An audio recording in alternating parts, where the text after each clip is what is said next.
Welcome to the TLGS 2024 conference. My name is Elaine Walker, and I'm the Scholarly Communications Librarian at the University of Alabama, and I'll be moderating today's session and collecting questions in the chat. So now I'm going to turn it over to our presenters who will discuss Help or Hype, Assessing Digital Literature Review Tools for Graduate Students. And you guys can take it away. Okay, thanks, Elaine. I hope everybody can hear me. Thank you for coming to our presentation today, Help or Hype, Assessing Digital Literature Review Tools for Graduate Students. I just actually want to start off by saying that this is near the end of the second day, and there's been so many interesting presentations that have fed into and sort of been in conversation with this upcoming presentation, Kelly's presentation earlier about intangible research, and of course, the productivity tools and AI presentation from yesterday. And someone mentioned the word synergy. So I just think it's really cool how a lot of these presentations are sort of meeting up. We will, oops.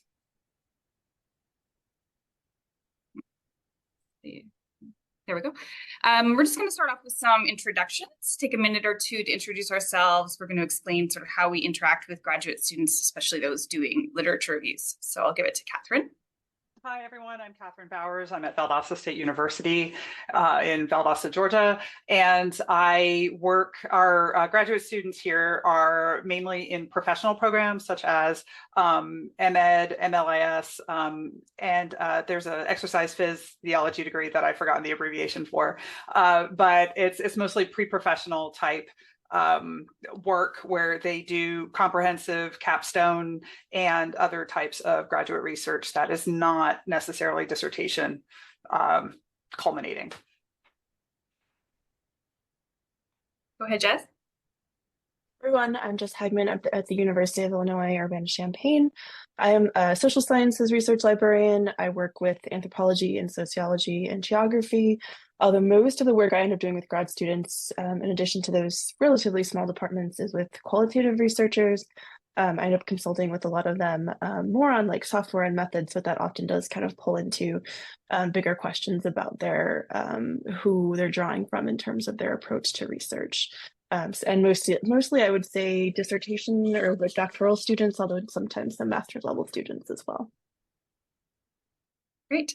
And my name is Nikki Tummon. I'm a liaison librarian at McGill University in Montreal, Quebec. And I would say that for the most part, I work with Master's Social Work students. Each one has to do a large independent project at the end of the term, which is basically a very large literature review. That curriculum is changing, but that's been a really big part of my work. And then with sociology and anthropology students, especially those students, graduate students who are working as RAs and are being asked to do a lot of literature searching and literature reviews for papers with professors and other research partners. Yeah. Okay.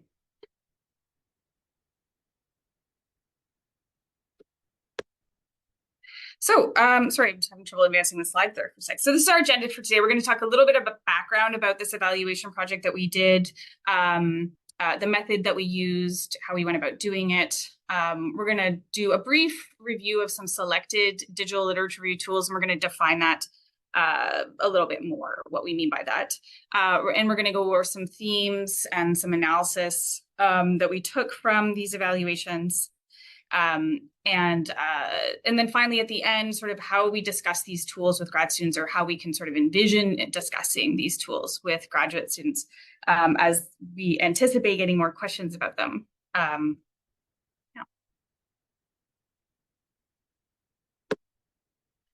So this has been a pretty interactive conference so far, and I think that's part of the MO of the conference. So we do have a question for you, and we know that this was sort of happened in the morning yesterday, this idea of have you received questions from graduate students about using literature review tools? To stay sort of focused,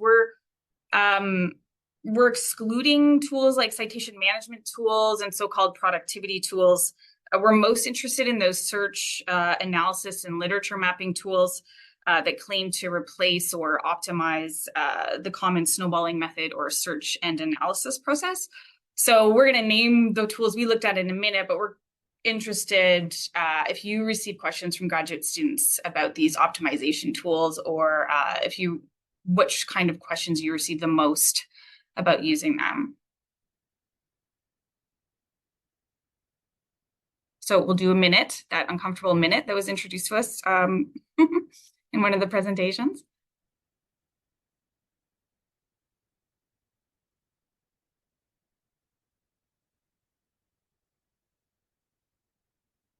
Information overload, yeah, very interesting. We'll talk a little bit about that. Litmap, Research Rabbit, great. We're going to cover Research Rabbit.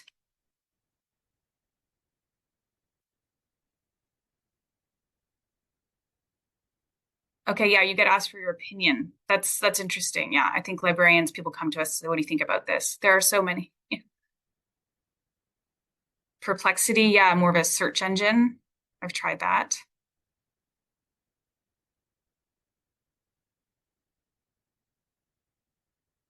Cite. Yeah, we're going to cover Cite today.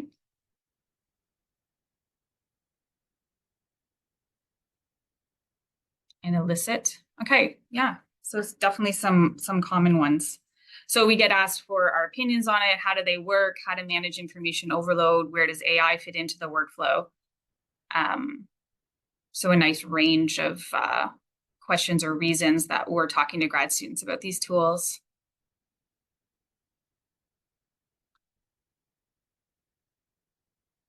Okay. Please feel free to keep putting this in the chat if you want. I'm going to move on. So thanks for sharing. Oops. Why these tools are of interest to us. So literature review is a core task. So most graduate students will be asked to do some sort of literature review for their final project, so their thesis or dissertation. And they're of interest also because learning to locate existing literature, deciding how to prioritize which literature you read, and how you'll use it to make an argument are all social acts, or that's what we'll argue. And there's a citation for that, talking about socialization. So those are influenced by the discipline's ways of thinking about what sort of research is valued.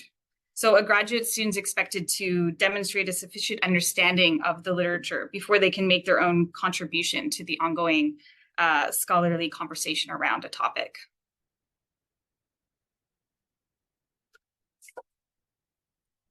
Also, there's a growing number of tools and interest in using them among researchers. This is just anecdotal. This is what we hear from colleagues and what we've sort of experienced ourselves and heard from folks like you. So without even digging too deep, I bet many of us can rhyme off at least 3 to 5 of these digital literature review tools that promise to improve or optimize the literature review process.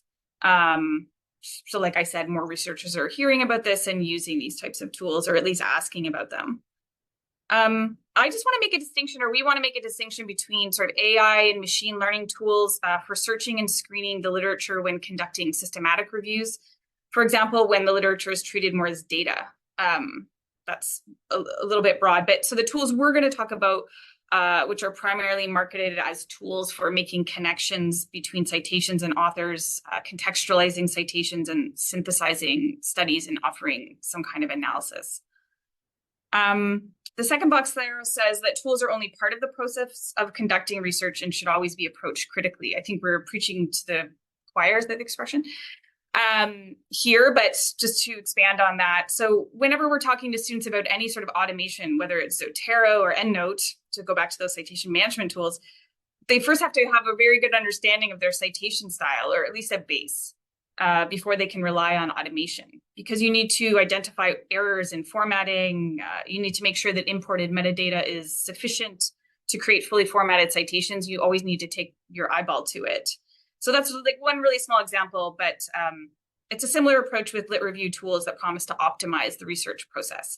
That's a word we're going to use a lot, is optimize. We're not so crazy about it. So, you can't effectively contribute to the scholarly conversation or knowledge production in your area in a particular field with the help of digital tools unless you first have a really strong foundation. So we're kind of wondering if that message might get lost as these tools become more widely used.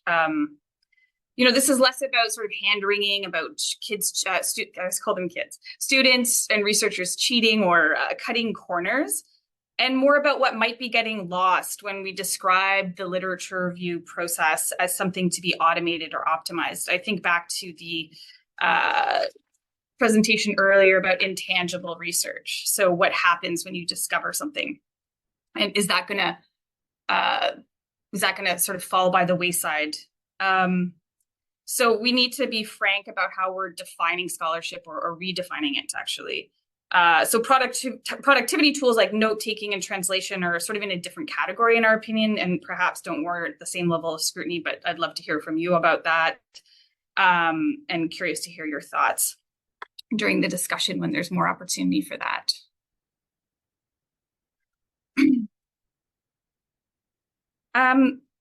So we're interested in how the tools work in this help or hype question. Our specific interest is in how the tools work, also how the producers are promoting the tools to potential users, particularly graduate students. So we're always asking this help or hype question in that way. So does the promise of optimization, and this is sort of just reiterating what I said earlier, but does it compromise the process of doing the literature review? Do these tools and the many claims and promises they make have the potential to make that compromise and reduce the benefits that come with doing a literature review in the way that's traditionally expected? Furthermore, do these tools make the old way obsolete? So that seems to be what they're promising. The old way is clunky, slow, unnecessary. Now there's this new way. So our interest in this comparison applies to the range of market tools on the market that can be called discovery, finding, mapping tools, to those that claim to do more of an analysis, synthesis, or providing insights and showing research gaps. So those are sort of some binary examples, and I know those are not always so useful, but the tools themselves set up these binaries, as you'll see if you visit any one of their websites, or we'll talk about them in a minute when we explore themes that we identified during our tool evaluation process. So old versus new, manual versus automated, utility versus novelty, intellectual versus technical. So, you know, we feel the tools are somewhat setting up a binary, and we're not necessarily introducing that idea. And we question how useful that is, or why we want to do that in the first place. The method for how we explored these tools really was just sort of these 3 steps. So we had a broad exploration of available tools. We chose, well, we asked some graduate students, Jess's graduate students, to look at the range of tools that were out there. And then we decided what kind of details we wanted to investigate further. So we chose 6 tools and evaluated evaluation rubrics for each one. They were the same rubric, but for 6 rubrics for each tool. So we could have a consistent way to explore the tools that we chose. And then each member of the research team evaluated tools, and we documented our observations. So the tools we explored: Elicit, and those little name tags are just for us. So Jess looked at Elicit and Semantic Scholar. I looked at Cite and Research Rabbit, and Catherine looked at Connected Papers and Insightful. And so over the weeks, we just took our notes, we collected our observations and our rubrics, and we focused on some very specific questions that we wanted to ask. First, we wanted to know about access. We wanted to know, was the tool free, and do you need an account? We had questions around privacy. I tell my students all the time, yes, you can have an account with Web of Science, you can have an account with EBSCO. You are handing over personal information. It's free, but you're paying with your data. We wanted to know how much these tools would be asking for in terms of address, email address. Also, is it fee-based? Is it free? Let me see. What does the tool provider say that it does? So we're interested in how it's sort of marketed, and how those promises lined up with what happened when it was put into action. We also wanted to know what the tool does. What does it do to optimize literature review, improve it, speed it up, make it easier, or whatever the promise is, and what's happening in the background. Today's presentation isn't going to go too deep into algorithms, machine learning, deep learning, AI, things like that, but we will give a brief overview of what mostly the FAQs and help pages on the website say is driving the search, driving the recommendations. And And finally, what were our reactions to the tool as a librarian? So we had a few different questions running in the background. How would we talk to graduate students about this? What did we think about the type of information that was quote unquote surfacing when we asked questions or asked for recommendations and showed us citation maps and literature mapping and things like that? How useful did we think it was? What did we think about the information that was selected and brought forward from the tool? So we were looking at that pretty critically as well. I'm just going to look at the chat because I see a lot in there, but I don't know if I have to address any of it right now. So we're going to take the next few minutes and do brief overviews of the tools. Each one of us reviewed 2, so there will be 6 altogether, and I'll hand it over to Jess. Thanks, Nikki. And one of the questions was about seeing the rubric. It's like a Word, like a Google document that just we copied. And if Catherine and Nikki are okay with that, I can share a link to what that looks like. But it does basically just address the questions that Nikki outlined in the last slide. So I'm going to talk about Elicit, which I saw at least one person or maybe 2 had mentioned already in the chat. It does seem to be one of the more popular tools. It was started by a company called Ott, but has recently been spun off as a public benefit corporation. I didn't really fall down that rabbit hole into figuring out what that meant, but that is how they describe themselves. They use a credit-based system. So when you open your account, you get like 5,000 credits. I use about half of mine doing one task where I asked it to analyze about 50 articles from my Zotero library, because that is one of the things that you can do with the Elicit, is that it can take a set of documents, either PDFs that you've uploaded or linked to your Zotero library, and say, extract the data from these articles and produce a matrix display, which has things like the method and the findings and perhaps like a theoretical construct, although the ability to do those was pretty inconsistent for the things that I was sharing. It seemed to do better at very much like standardized empirical articles, which is probably not super surprising. On their website, the language they use, the kind of biggest thing is they're analyzing research papers at superhuman speed, which is similar language to, I think, what you'll see for other tools that we're talking about. And so we've highlighted the words that we think are particularly important. So the idea of doing analysis, not just finding or seeing kind of citations or anything, but we're analyzing this work at superhuman speed,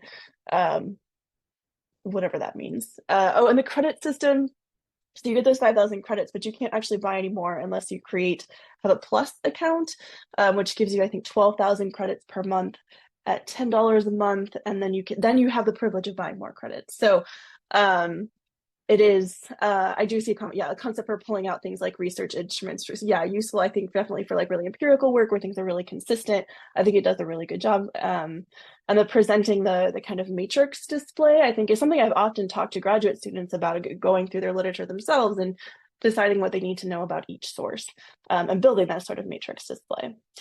In addition to that sort of extract option, they do, the first option you see when you're logged in is to search for papers using a natural language question rather than like a search string.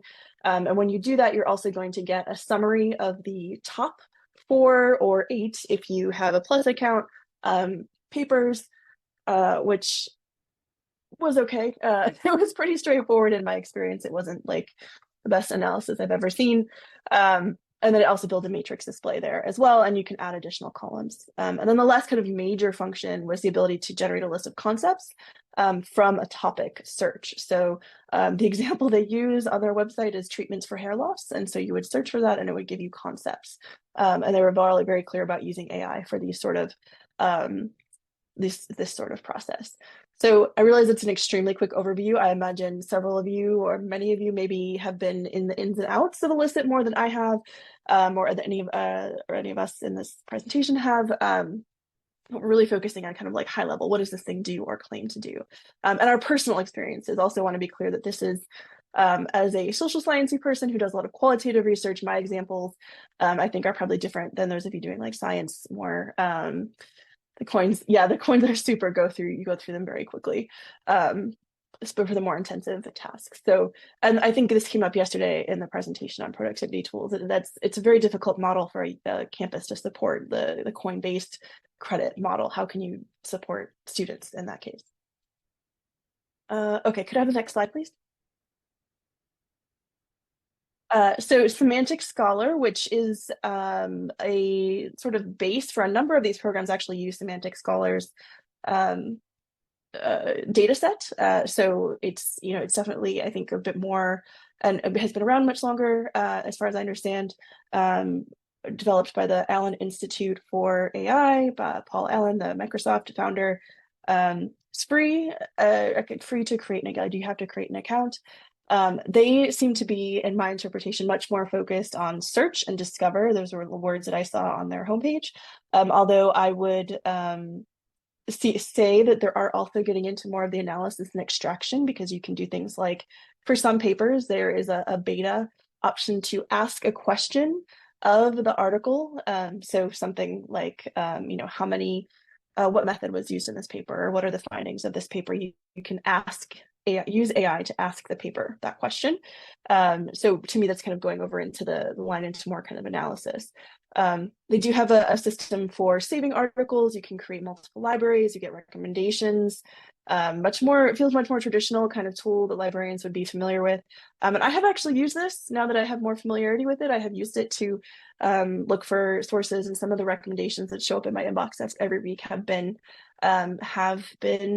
useful. And one other thing that they really stood out for me was they show you who has cited sources, but they have a tool for saying, is this a background citation, which most of them are, or is it a significant citation, or a method citation, or a findings citation? So I don't know the accuracy of that, but I found that was sometimes useful to get a better sense of the relationship between sources, rather than just they cited as though we're all probably familiar with Google Scholar and you can see how things have been cited, but it doesn't really tell you how that works.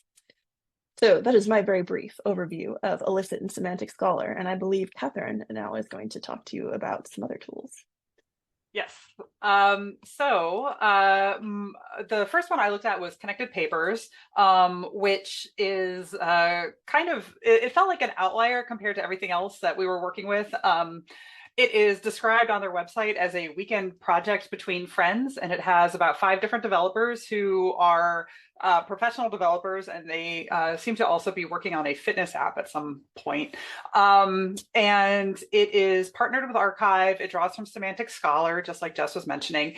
Just the nuts and bolts are that it's a discovery tool, and it has a limited free access. You can do it was 5 graphs a month, but then it was 2, unless you make an account, and then you can also be a sponsor and so on. So for a monthly account, it's $6 US or $8.17 Canadian, and you could have access to this. The interesting thing was that what they really push is that it's not just a citation tree, and they specifically say they're not a citation tree or a citation metric. What they are instead is that they use bibliographic coupling, which is finding parallel sources and then like locating the source within that.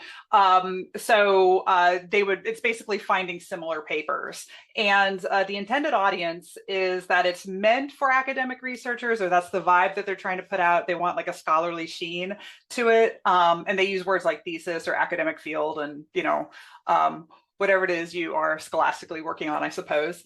But there isn't really anything that kind of recruits from that population. And the overall approach, like I said, is that it's co-citation bibliographic coupling and sort of the nearness of similar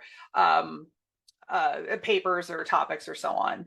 And then on top of it, it is they use the idea of connected papers with overlapping citations, and the gradient here refers to recent. How recent a paper is. So the darker the gradient, the more recent it is.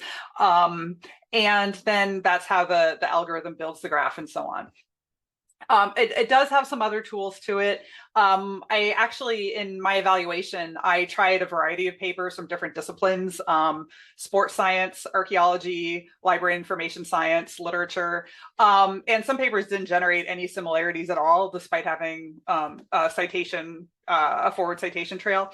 And so it was actually really interesting just to see how these work, because one of the things that we'll talk about within, kind of future themes is that a lot of the similarities are kind of flat because the algorithm doesn't really know what you're looking for.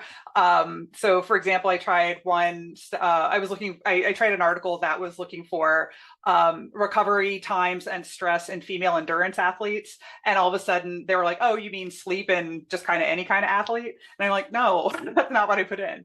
So that was like one problem with this one in particular.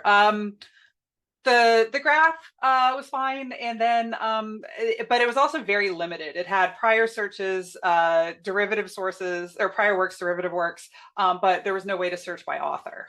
So it was kind of disappointing, if I can be editorial about it. So Nikki, next slide, please. Okay, insightful. This one I actually kind of loved. Just as an overview, it was a paper discovery and literature connector. The paper discovery works like other paper discovery tools, and the literature connector, the image on the screen is of two similar papers from sort of zooarchaeology and, just archaeology, both about dog domestication. And so the graph shows that they are, how the connections between them, how to the multiple pathways and relationships in the scholarly conversation between these two papers. About it, just as some about, the aboutness of this tool is that it has a single developer.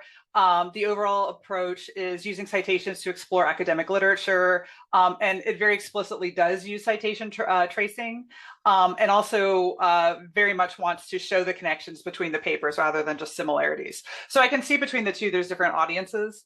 It is also fully free and unlimited use, at least for now. And they also say very much that it's in development, and they want to continue to work on it. Would you like to contribute, and so on. So this one, like the other tool, Connected Papers, also uses Semantic Scholar, but it's also built on Open Citations, Open Alex, Crossref, and I believe there was one other tool. One of the things they actually really promote is intended for interdisciplinary scholars trying to bridge between two domains, which in today's literary or research landscape, I thought was a very valuable tool. And one of the things I'll say about this one is that as a former graduate student, one of the things that I really liked about this is sort of the social domain or the social lists and categories of these results. And so in addition to finding all sorts of different articles about, dog domestication, it would list things like top journals, similar journals, and all the different types of papers, including upcoming papers and including recent papers, and also the significant institutions that are putting these out. And so that really reminded me of when I was in graduate school and trying to really kind of find the things, and these were the things that really actually kind of cracked open a lot of the research I was working on. And as a librarian, I thought it really did a really good job of sort of seeking out the conversations that are taking place in these affiliate areas. One of the shortcomings was the actual literature connector, because when I was putting in very disparate categories, it was sort of all over the place. And it was also not very successful with methodology searching, because if you put in an article that you liked for the methodology, it didn't really know what you were looking for. So other than that, that's kind of insightful in a nutshell. It's free, and I enjoyed it quite a bit. So Nikki, you're on. Thank you. Next, we're going to go to Research Rabbit. Again, this is just the disclaimer that these are personal opinions about these tools as we evaluated them. trying to remain objective, but ultimately it's a qualitative sort of study here. So Research Rabbit, I hear about this one a lot. So these were some of the big buzzwords that you can see on the slide here. Big claims. This tool was created by a software engineer, an immunobiologist designer, and a previous finance investigative researcher. So 3 people. It's a completely free recommendation tool. That's how they sell it. They imagine it to always be free. It doesn't seem to be heading towards some pay-per-use model. So a free recommendation tool. You do have to create an account with a valid email address, password, a little bit of personal information like your institution and things like that. If you do want to sync your Research Rabbit account with Zotero, you have to give it access to your Zotero account. But I opted out of doing that.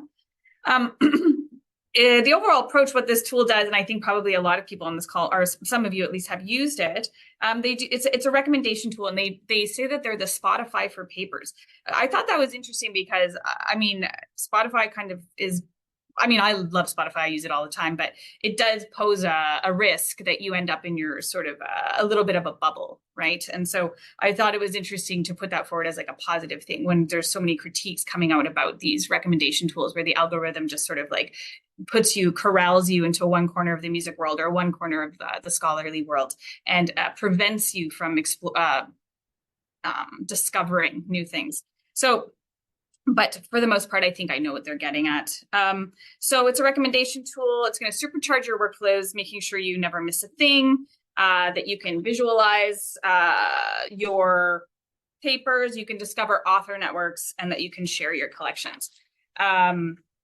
The algorithms are proprietary at this time, but there is a little bit of information about how that works in the background, and I'll talk about that in a minute. So for those of you who haven't used it, what you really do is you find or add a paper. You can search for the paper in Research Rabbit, or you add a paper through Zotero or something like that. And then Research Rabbit can recommend earlier work. So from that paper, who did that paper reference? It can find later work, who has referenced that paper, that's cited by number, and similar work. So the first 2 are pretty straightforward. Earlier work and later work, these are temporal relationships. You can't, Wayne 2020 can't cite Kent 2016. So, we understand where the earlier and later work is coming from. And we already have a lot of tools that do that. We have citation databases that a lot of us rely on, as do students. The similar work, the Research Rabbit crew says that this relies on citation networks as well as some additional magic. So they're sort of like holding back there what they mean by that. So I think some of that similar work are, the green nodes. I don't have a visualization, but it looks a lot like the maps that Catherine had on her slide with connected papers and insightfuls. Those nodes, those dots. So there's blue nodes that are more broadly distributed when you put in a paper or put in a group of papers. Those have apparently more complex relationships and might not even be connected to your paper or your group of papers that you're looking at. And a la Spotify, the more you add to Research Rabbit, apparently the better the similar work recommendation becomes. This tool looked to me very, very busy. A new window opens to the right every time you click on a new relationship or a new network, hence the name Research Rabbit. It hops forward, and I found it visually very distracting and even confusing.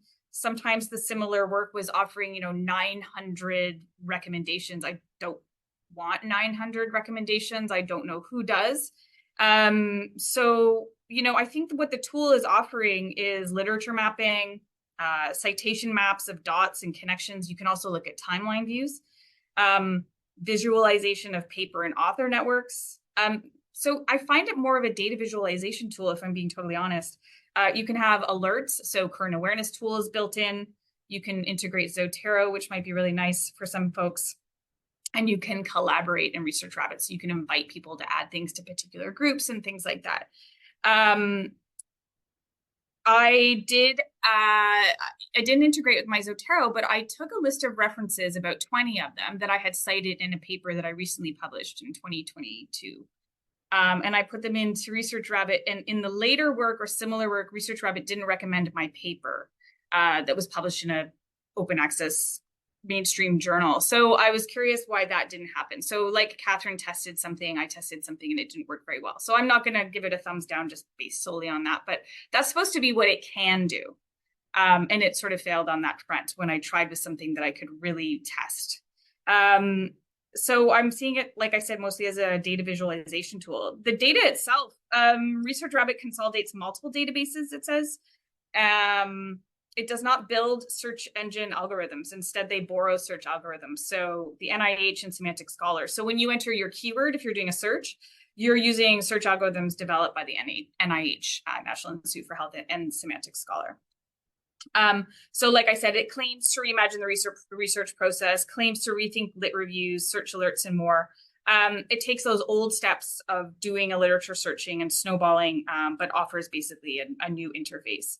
I don't think that it's mostly offering these really explicit and obvious connections between citations, but it sort of ignores those implicit and obscure relationships between texts. So that intertextuality, those moments where we discover something new.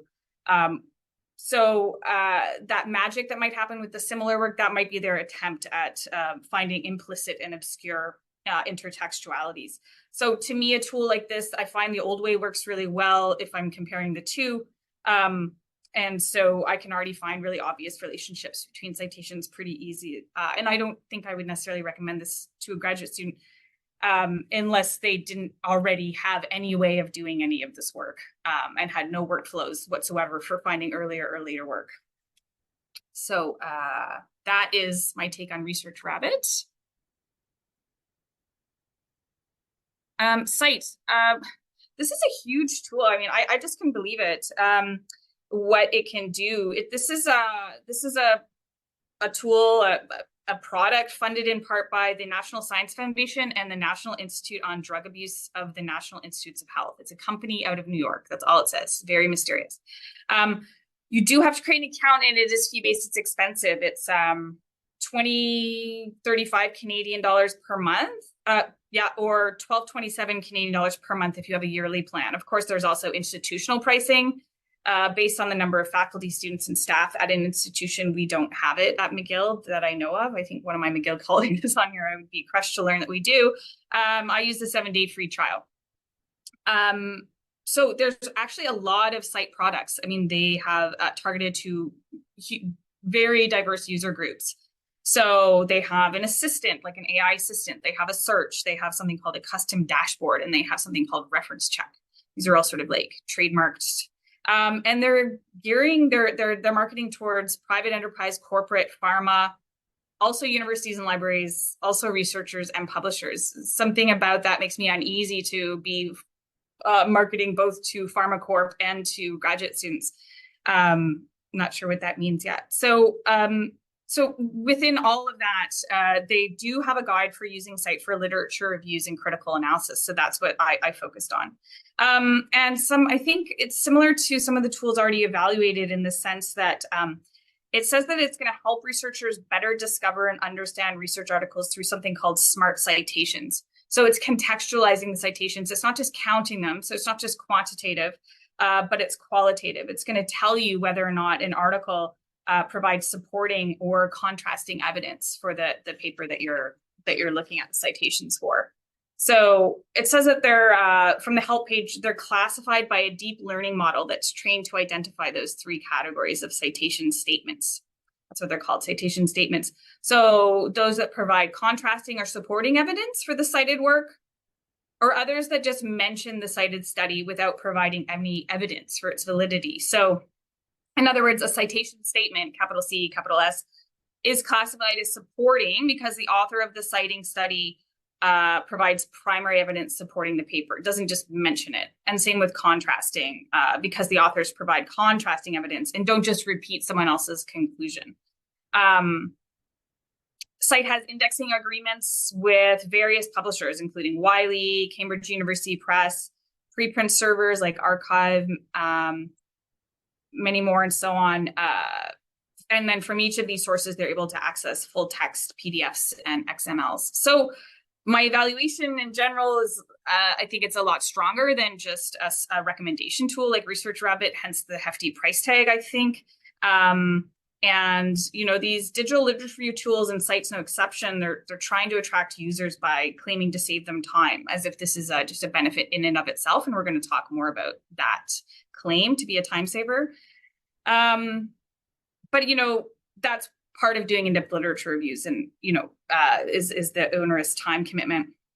But Cite is providing a useful service for researchers by contextualizing those citations, I think, instead of discounting them or connecting them. I expect that by doing that, though, Cite is probably creating a rather fragmented and disconnected experience for the researcher if you're just pulling out citation statements and saying, this supports this paper and did so in the discussion, so I'm going to use it. And, I think we can all maybe agree that there's something being lost there, and we need to think through that a little bit more. But it was definitely a stronger product than something like Research Rabbit, which is just visualizing workflows that I think most of us already have. Okay, we're going to go on to themes and analysis. All right. So yeah, we have 4 themes coming up, and they are who is the audience? How does this help research? How does it save time, if it saves time at all? And one we'll get to when I remember it. So the first theme we have right here is who's the audience for the tools? And that was one of the things that kind of emerged after we did the initial pass through on the rubrics, because these are tools available just on the web for anybody who wants to do a literature review. And one of the things that we discussed between us was that writing a thesis or dissertation is not the same as a pharma researcher or somebody in industry or somebody doing drug policy research. It's not the same process. And also they would be very different parts of their career and learning process and so on. But all the websites generally have an appeal for academic researchers, interdisciplinary scholars, and so on. And they are very careful to frame it as these are scholarly articles. We're using semantic scholar, and there's a corpus. And some of them will say, well, it's definitely peer-reviewed articles.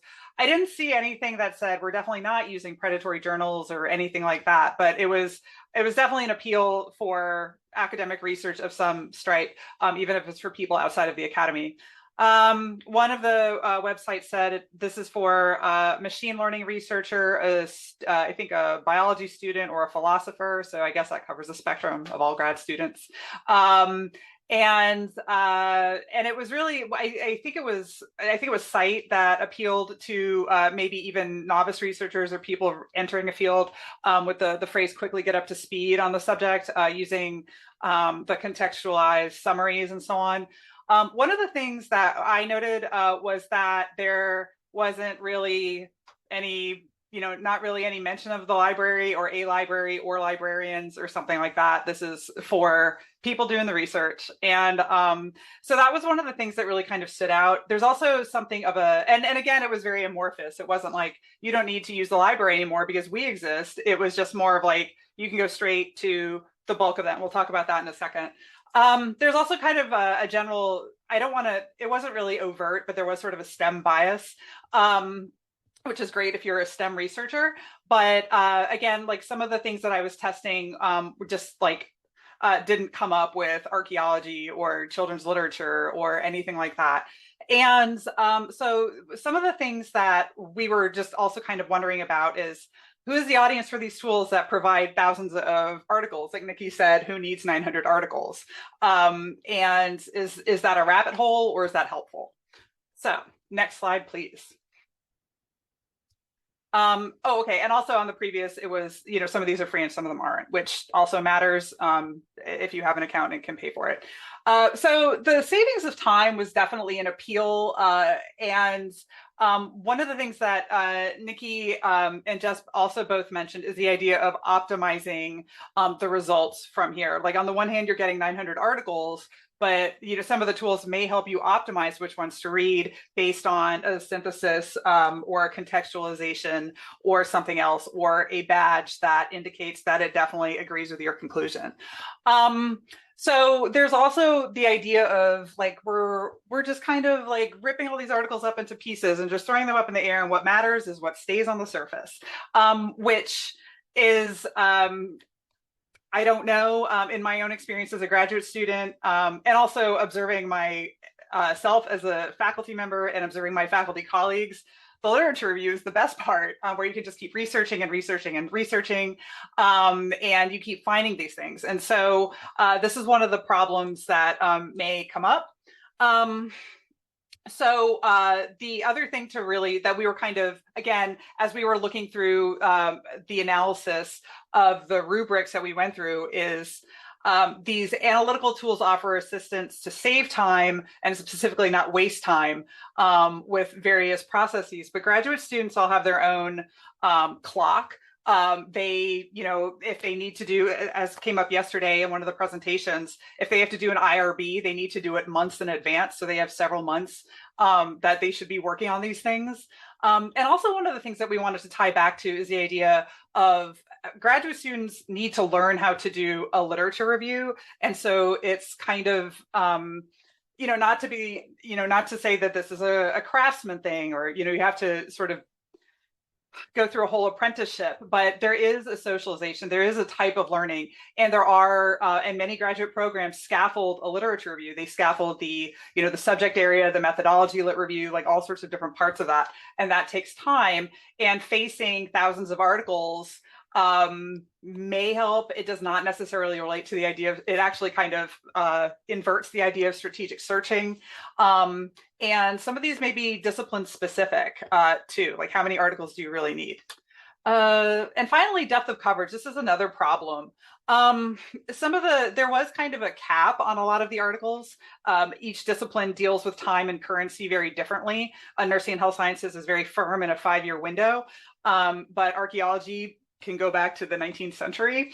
So there's all sorts of different concerns with the depth of coverage. And again, some graduate students don't necessarily have good guidance on this, and they may, just kind of like be instructed to find anything or everything or be experts. But other graduate advisors say, like, we don't want them to go too far down the rabbit hole. We just want them to get the idea of the process of writing a lit review. So one of the things that also stood out is the idea that these landing pages appeal to the fear of missing something. Like, if you don't use like our thousands or like 1.25 million articles, you're going to overlook something, you're going to miss your lit review. There's kind of an appeal to urgency.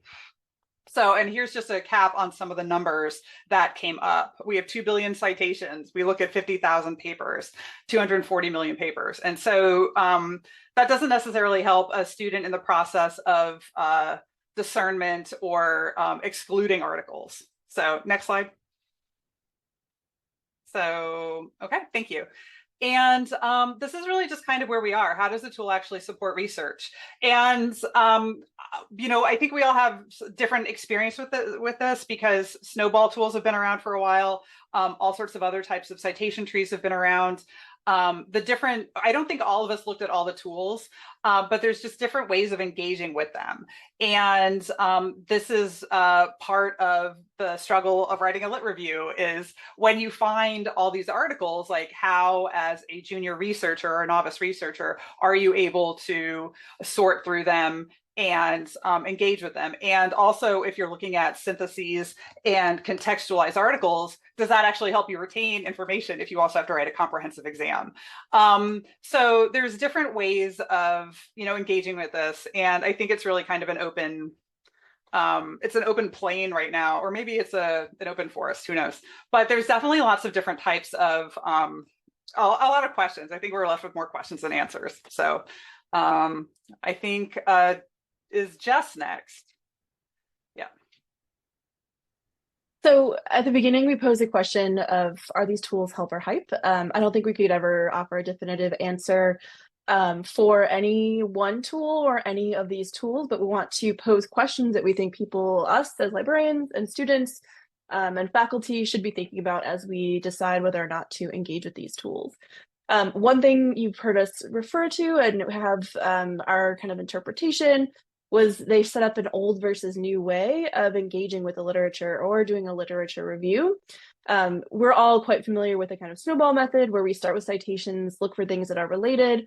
And of course, you can do that with a number of these tools, but many of them present themselves as offering efficiency or optimization, as Nikki has referred to, or addressing that completeness through this very large data set, and so making you less likely to miss something important, which I see the chat about the advisor who is telling you not to miss anything important, and not that the ways that the products are being advertised is wrong necessarily, but we're concerned about the ways that they are communicating that process and defining that process. So defining as a sort of different way of doing this, than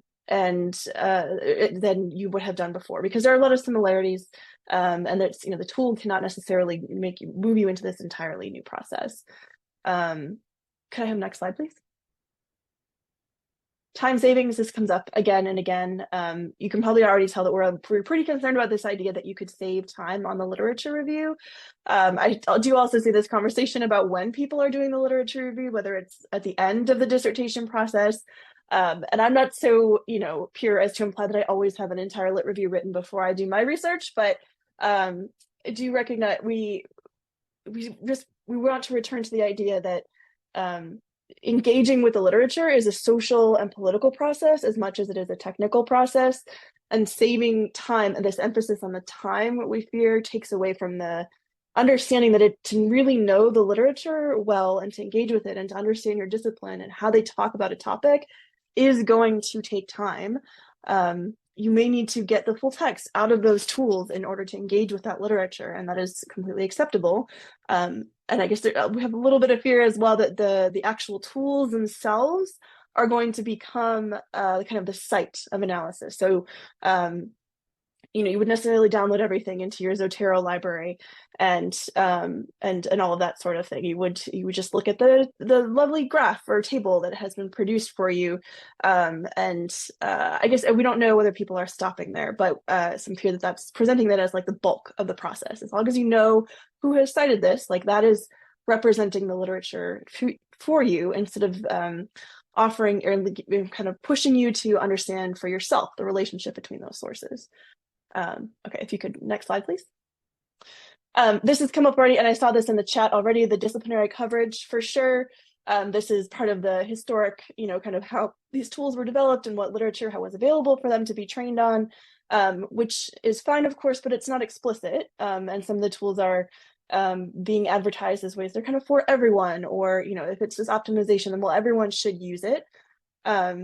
Which is probably not the case. As someone, I think I mentioned, I do a lot of social and like qualitative research where methods are just not described in a consistent sort of way because they're so different. There's not a very like check, this is what you do sort of approach. And so for a tool to extract that is going to be much more difficult. So in addition to the disciplinary differences of coverage, there's also the fact that the focus is really on articles, not books or book chapters. And then there's also the question of what kind of resources are formatted in a way that can be kind of ingested into these tools.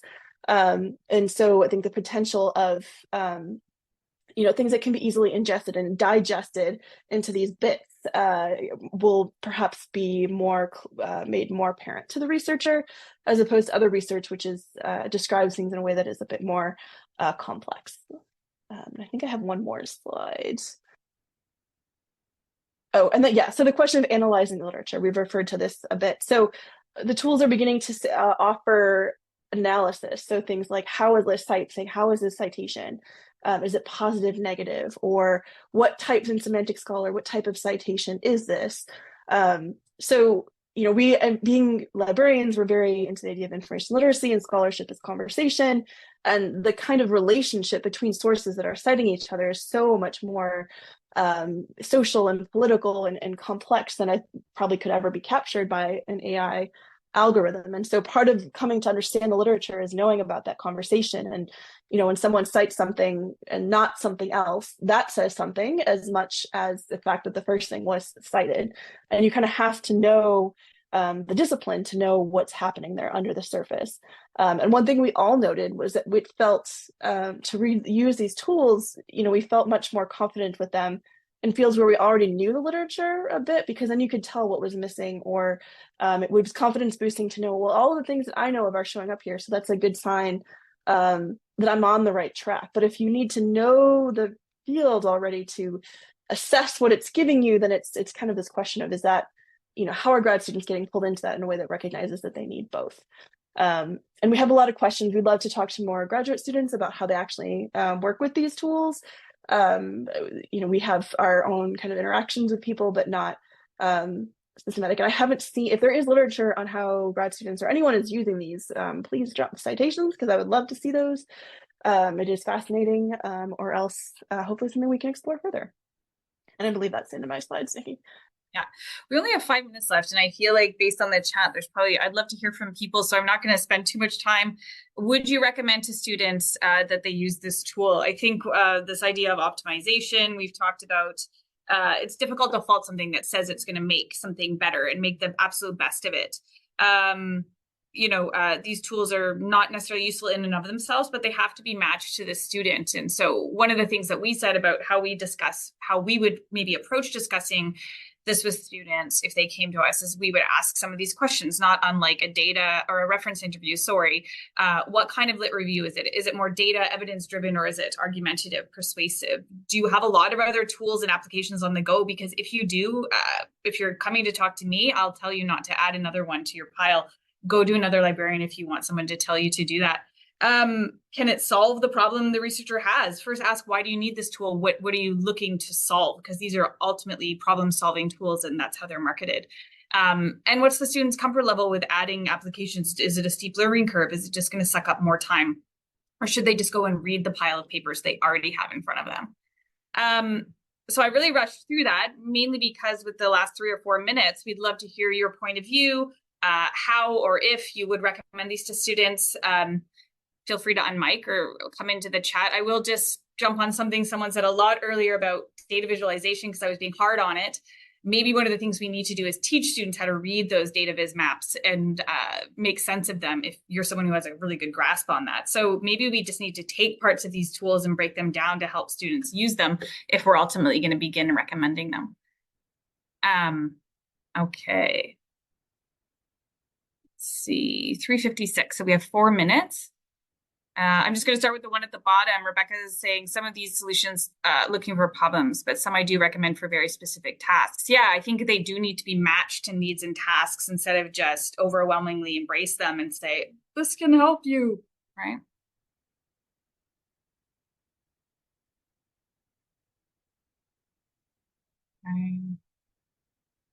I wanted to point to Sue Wainscott's comment about the phrasing outsourcing interpretation.